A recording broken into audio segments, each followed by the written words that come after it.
গাজীপুরের টঙ্গী তুরাগতীরে এবার আলমী সুরাপন্থী ও মাওলানা সাদ অনুসারীদের ৩ পর্বের বিশ্ব ইজতেমা অনুষ্ঠিত হবে। এই সিদ্ধান্ত সরকারিভাবে গৃহীত হয়েছে, তবে প্রজ্ঞাপন এখনও দেওয়া হয়নি, শুধুমাত্র মৌখিকভাবে জানানো হয়েছে।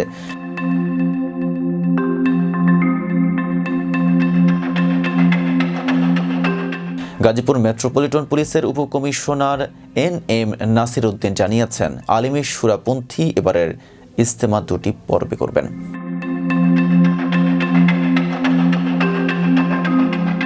প্রথম পর্ব শুরু হবে 31 জানুয়ারি থেকে এবং শেষ হবে 2 ফেব্রুয়ারি। এরপর দ্বিতীয় পর্ব শুরু হবে 3 ফেব্রুয়ারি, যা 5 ফেব্রুয়ারি আখেরি মোনাজাতের মাধ্যমে সমাপ্ত হবে। মাওলানা সাদ অনুসারীরা তাদের বিশ্ব ইজতেমা শুরু করবেন 14 ফেব্রুয়ারি, যা শেষ হবে 16 ফেব্রুয়ারি আখেরি মোনাজাতের মাধ্যমে।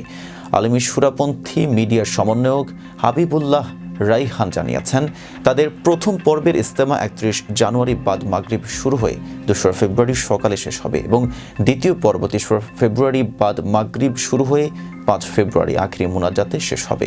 মাওলানা সাদ অনুসারী মিডিয়ার সমন্বয়ক আবু সায়েম জানিয়েছেন, সরকার তাদের জানিয়েছে আগামী বছর থেকে তারা টঙ্গীতে ইজতেমা করতে পারবেন না, তবে তারা এই সিদ্ধান্তের বিরুদ্ধে লিখিতভাবে কোনো প্রতিবেদন দেবেন না, বরং প্রয়োজন হলে সরকারের কাছ থেকে লিখিত প্রজ্ঞাপন চাওয়ার পরিকল্পনা করছেন।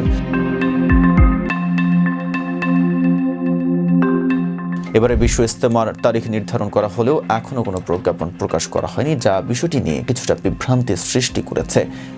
রাকিবুল ইসলাম রুইসের প্রতিবেদনের সাথে ছিলাম মেহেদি হাসান। ফেজ দ্য পিপলের সাথে থাকার জন্য ধন্যবাদ।